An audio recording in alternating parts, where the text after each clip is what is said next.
Love and Rockets, issue number 29, publication date March 1989. I recently came across some back issues of Love and Rockets, and I picked up some random issues. It's a comic that, I mean, no one has to explain about the importance of Love and Rockets. But I've tried to get into it through the trade paperbacks, and I like some of the stories. But for some reason, it never really clicked with me. So I picked up these random issues when I was in London and decided to give it a go. And this was one of them I got. And I got this really just because of the cover, because this cover is being used in the advertising for the the first 50 collection, the 40th anniversary. And I just said, well, let me give it a go and see, just see what it is. So this issue is actually a really good jumping on point because it's the first chapter of a story called Poison River by Gilbert and a standalone story called Flies on the Ceiling by Jaime. And maybe it's the size of this art. I haven't really read the Gilbert stories. I've read the Jaime stories, and this is the Gilbert story. Maybe it's the size of these magazine pages, but I'm so impressed with the storytelling here. This is the interior of this home. It looks like Latin, South American, Central American architecture with the stone arches and the vases. This looks like something authentic. It looks authentic. And you see this wealthy gentleman, he's holding this baby with a cigar, and he's holding this cigar, and this maid sees what's happening, and she rushes to take the baby, and he looks completely sad. And the maid runs and has the baby, and she's saying something to these gentlemen, and this gentleman takes the baby. Then the next scene is this very fancy long car comes up. Apparently it's his wife. She's dressed very nicely, high-end, very attractive woman. Her bags are all on the floor, thrown on the floor. The butler has his hand in his face like, oh boy. She looks at him. He looks at her, and then she looks back, and she sees these two workers, and then she has that embarrassed kind of sweat thing where you realize that he's mad at the baby because he realizes the baby isn't his. The baby's with one of the workers, and she was having an affair.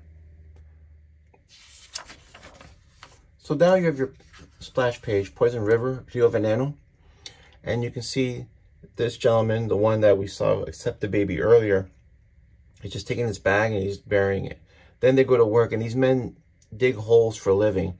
And every day there's a list of men that they get, and those men that are called out are the ones that lose their jobs. Now this gentleman, Juan, says, what am I going to do? I got 5 people to feed. These are all poor workers.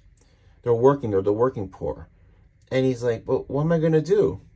And so he falls out of weakness, and this gentleman, and you can just tell it's the same gentleman because he has that hat. And it's just a really smart identifying trick. Like, he wears that hat, so you know it's him. Just really good, subtle storytelling. And he's like, oh, I haven't eaten because I can't eat. I have 5 days. I haven't eaten because I have 5 mouths to feed. And this gentleman says, look, why don't you... Look, I know you're hungry. Why don't you come to my house and eat? He's like, oh, I feel guilty. He's like, well, you can't work if you don't eat. So come to my house. So they come into this poor section of town. And there's this guy who's like the local drunk. Comes in and he tells Carlotta, who's like their nanny and maybe like nanny with benefits. I'm not sure. Because all these characters you'll find are mostly flawed. He brings his friend Juan over and he tells her, hey, listen, make some extra for him, okay? Because, family needs some food. So he goes out back and introduces Juan to his wife. And this is the woman that was kicked out of her house, who had the baby. And you can tell by that identifying mold, besides the facial characteristics, the real consistently great drawing where she looks the same here and here, here. Just really great art. I mean, he's just looking at her, and you just tell he has that lingering glance for a second, like, how the hell did this guy get her? So then, after that, they cut to the next panel, and he says, don't take it, stubborn, for your little ones. I guess they made extra, and he refused to take extra because he's a man, he's proud. And I've met a lot of guys like this, and not all of them have been Latin, that are just too proud to take help, even if it's for their own detriment. So this is maybe some people think it's a trope, but I've seen this. I have a personal story about this, where I was this guy. So, you know, that night, they're having sex. The nanny, I guess because they had like a one-room house, they're sleeping, and there's this little scene where the baby is wide awake, hearing what's going on. Like she's numb to it. And then here they show Carlotta, and then they show Juan. Juan's out of work. There's one panel, and then here's Carlotta talking to someone, and you realize she's the one that's saying she shouldn't have gone to that tool shed with him. And you see the man, and you just know it's him because he's got that hat. And he says, "Your husband?" She goes, "Are you kidding?" So you realize he's the father of that baby. That's why they gave the baby to him. That's why she moved in with him, because she had nowhere else to go. And you realize that she is also this woman. And kind of like followed her to protect her or keep an eye on her. So she's just mad. She puts on makeup and she's like, "Hey, I deserve better than this. I've got class. I'm special." And she's just frustrated with how her life has turned out because of her mistake. And she is dressed really fine and she's walking and just going off. But then she stops and she's like, "I got nowhere to go." And then she comes back outside. He says, well, Carlotta tells him, well, she's outside having a cigarette. She's like, "Oh, Carlotta." He goes, "I know, sweetheart. I know." And there's that little broken heart here. Corner. And then the next day is payday. And he's like a simple guy. And you'll see later on, he's like of indigenous ascent because they'll refer to him as Indio, the Indian. It's a very subtle nod, but there is that sort of racism in a lot of Latin American countries where the indigenous people have to suffer from the descendants of the people that colonized it. And so you'll see that later. So he's happy. You can see it's money. He's like, just to show you that this is actually money. And he's saying thanks to God. And he's walking. And all of a sudden, Juan comes out from behind a tree and just smacks him, hits him hard with a shovel. And he's like, "God damn you." He's like, "I got 5 mouths to feed. And look what you got at home. What's fair?" And he leaves him. But just to give him a little bit of humanity, you see he just says sob. Like, he's angry at him. He's frustrated, but he realizes that he did wrong. Just to show that all these characters are flawed. So he gets up. He's got all these big stars. And you can tell he has a concussion. And then he finds up and he digs up another hole where he's buried his pay. And he's like, "Oh, thanks to God." And then, but he's concussed and he's not right. So he goes to a bar and he's drinking. And they say, "Hey, tonto, don't you think you've had enough?" And then they just throw him out of the bar and he's got all these stars in his head. And he's walking home. He's been drunk all night. And he comes home. And then he's like, "Maria," and then she's so pissed off at him, and they're pissed off because they think he's just been drinking. They don't know what's happened to him. She hits him on the head with a frying pan again. So he's really like concussed. He has like post-concussion syndrome. And, you know, it's hard for him to work. And he's drinking more, and she gets frustrated. He goes, "Well, it's time for me and Carlotta to have fun." So he's just sitting there drinking, and they're just partying, listening to music, having fun. The baby's just here, hung up in this like little knapsack while they're all drinking and partying. He ends up having sex with Carlotta, and she gets out, and then she walks again, but this time she walks and her face is different. Where like, here she's like resigned to her fate. Here, she's like, I can't do this anymore. She just has that moment of clarity, that moment of realization. So she leaves them. And then he says she'll come back, goes, "You'll be late for work." But he's still concussed, although the stars are smaller. And I love how it's communicated, because here there's a ton of stars and these little orbits. And then here there's still stars, but they're smaller. So he still has those concussion syndromes, but they're slowly going away. And then the next scene, you find him, he fell asleep in the dirt road, like on the way to work, because he's concussed. And so you find next panel is, "Eduardo, don't worry. There will always be more holes to dig." And then the baby's crying. He's here with the baby. Carlotta looks outside, and all of a sudden you hear this car vroom. And Carlotta takes off with this gentleman. So the mother of his baby has left him. And Carlotta, the caretaker, has left him. And he's still like somewhat concussed, where you see the stars are smaller, and he like goes into a bar with her, and he's like, hey, you can't bring a kid in here.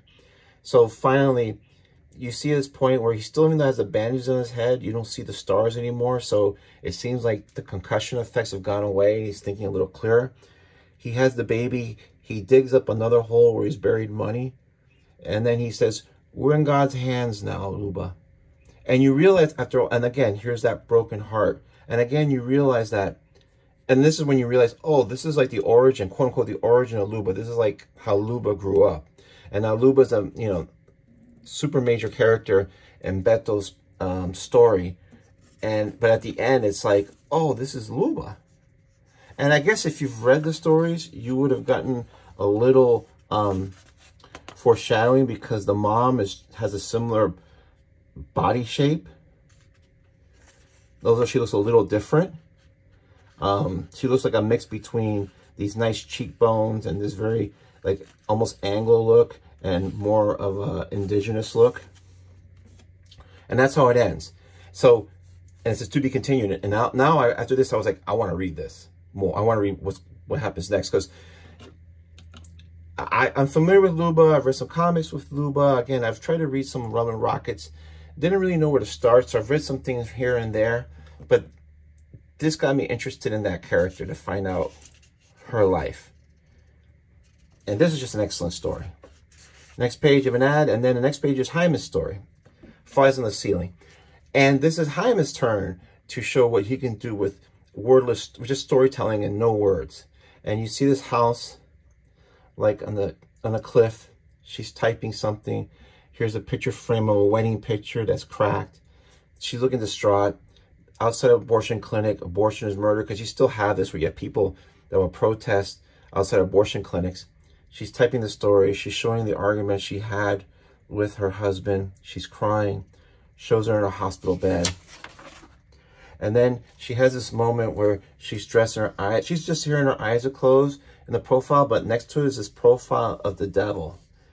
And when I first got this, I didn't really notice it until I took a picture of this. I was going to post on social media, and this really popped out when you see it on video, and you're like, oh my. This is an amazing splash page. I would love to see the original art for this. So then you cut through. She's gone to Mexico. You figure out later she's gone to Mexico. And she's walking, and this gentleman says, hey, you listen, my son won't eat his food. If you can get him to eat his food, I'll gladly pay you. So somehow she does. And he says, look, I can tell you're not from around here. You know, you have a place to stay? And she goes, no. He goes, look, I need someone who can cook and look after Beto. And it's funny because Beto is the nickname of Gilbert Hernandez. It's a nickname. And so he's using his brother's name as the child. And he goes, I can't pay much, but you would have a room. So she's cooking. She's sitting here reading the Bible, and you see the crucifix. He's looking at her. She's sleeping, you know, fitful sleeps. She's cooking, she's washing and everything. And then one day she's taking her meal into her room, and he says, no, come on, why don't you eat with us? Like together, more like a family. And he's outside smoking, and she's in there like still distraught, still processing what's happened to her. And you have the crucifix here again, like in her room. And it's just this really beautiful use of silhouettes. And so the next day she takes her son to like the square. She's supposed to meet the father there. And he's like, hey, listen, why don't you stay with us and have fun? So they're together. They're having fun with these kids. You know, at first she's like looking at him smiling, and then she's like involved. And then they're like dancing, and then the kid is asleep, and they're just sitting here talking, and they've really connected. And then the son says, hey, are you going to stay with us longer? Like Papa said. She goes, I think so. And you can tell she's happy. And again, you have this religious iconography, if I spell that, say that right, here. And then all of a sudden she's walking, and there's this old crone with holding this rooster, and she says, I know who you are. And she's like, we need to go. So then you cut, again, this time cutting where you just go from this scene to this scene just to kind of speed things up. It's really smart choices here. And he reads that thing that she typed. And he asks her, why do you make me read this? And she goes, I want you to know everything about me. And he goes, look, I don't care. I would love you if you were the devil himself. So he accepts what's happening. He's not judging her. So she's walking the marketplace with that old crone again. And she's walking across this bridge. There's this weird gentleman, just all in black, with blondish hair. And all of a sudden, he grows to be like 10, 20 feet tall. And she just runs off terrified. And then next panel, forgive me, darling, but he's found me and I can't risk getting you and Beto involved. So whoever she thinks is chasing after her, she thinks he's found me, I gotta go. And so she just goes, and just one panel communicates all this. And then you have this next wordless panel here where you're just using silhouette that she's just walking through the countryside. She finds a place to stay. There's a cross, all of a sudden the cross falls.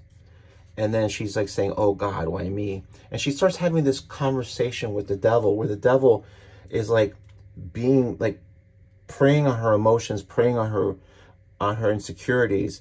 And he's like, you know, it's not your sins, but your guilt that allows me to come to you. And she goes, I'm the first person to feel guilt. He goes, but you're also afraid. I love for you to be afraid. And they're having this banter where she's like telling him, you know, why don't you leave me alone? And he's like having this conversation where it's kind of like messing with her mind. And then she says, and you should know how much I hate games. Show yourself if you're so big and bad. He goes, when I'm good and ready. Who knows? One time I may come to you as your own baby. Again, it's like psychological torture. Then she goes out and walks, and there's this guy, and she says, you're going to do better than that. And there's this guy dressed in this really lame devil outfit with a trident. And you don't know if he's really just standing there, if this is like Satan. You don't know if this is in her mind. And then she writes a note to her mom saying, Mom, I'll call home when you're rid of the vermin. Until then, I love you and the kids. Then as she's writing this, she starts having this kind of breakdown, starts sweating, sits there, starts laughing maniacally. Then all of a sudden she vomits. And in the vomit, there's like these weird, like, it looks like lizard creatures. And she leaves, and because Jaime, there's a Lucha Libre poster. And she's like out in the street, and there's this weird shadow. And she's having this flashback of, like, looks like a skull. And then when they're kids, and they're like, you know, there's a lot of religious symbolism. She opens this drawer and she sees this head of Jesus. And then you realize it's like a nightmare. And then she gets up, and then that old crone saying, tis baby, it'll be over in a few minutes. Where she's having a baby. And she sees like the baby, and she's horrified. She goes to sleep, and then they had this silhouette of that rooster eating a lizard. Is like the lizard that looks like in the toilet. She gets up, she gets dressed, she goes back to where Beto and his father are. She's happy to see them. She's with them. And then as they leave, she gets up. And he says, Isabel. And she's like, no, I gotta leave you. He goes, he's found me. And then he said, he also refuses to give me up. He says he'll be waiting for me in the States. I may turn up as flies on your ceiling, he said. Flies. And so the storytelling here is just really amazing. So this is the issue that grabs me into this series. I want to read more. I prefer reading it in the larger size because I'm always a big believer that bigger pages, bigger art makes the reading experience much better. And also the trades, the one knock on the trades is that they're a little wider than normal, but they're about this big. They're not even like the normal trade size. They're shorter, and it does lose something in the art because this was made for magazine size. And you know, when the art is made for a certain type of physical media, it's hard to read in other media that's different in size, proportion, or color, or whatever. But this is just a master class on how to do comics from two guys that been doing comics. Maybe this is like the 10th year, not even. This is like the 7th year they're doing this series, and the comics before. It's just a master class, and I can really appreciate this now, how just good this is. Especially Beto's work is great. Good use of blacks and shadows. But for me, just my personal taste, I really love Jaime's black and white work. It's just outstanding. his use of shadow, his use of silhouettes, just, it's really great. And the storytelling from both is just out of this world. So now I have to figure out how I'm going to read these. I can always read the trades from the library and just deal with the smaller size. I don't know if I want to spend the $300 to $400 on the 40th anniversary set. I mean, if you do it on a per comic basis, it's not expensive, but as a lump sum, you know, it's a hit to the wallet. So it's sort of like, you're going to drain the blood slowly and get individual issues, or you're just going to take the big, you know, just a big quart of blood at once. But just this art is just really amazing, and just how your eye is drawn just to what it needs to be drawn to. It's just absolutely phenomenal. And that's it. So I'm kind of hooked. And that's really it. This is like I said, if you ever want to have anybody get a jumping on point, and you can talk about single issues as opposed to the trades, because the thing about the trades is that they're like a set of Jaime stories, and then the next volume is a set of Beto stories. And I know why they do that, because maybe continuity-wise it works better. But if there's like a great jumping on point, this is it. It's just, these guys are at the top of their game. And it's just really good. Thanks.